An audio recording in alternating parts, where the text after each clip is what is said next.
Bang. Nak cerita abang bertanding untuk pilihan raya kali ni. Boleh perkenalkan diri?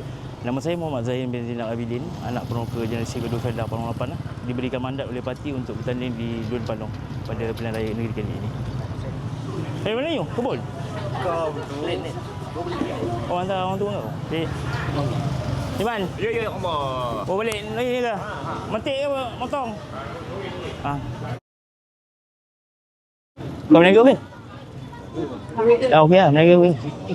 Alright bang. Mungkin satu fakta menarik ataupun perkara yang orang tak tahu pasal abang.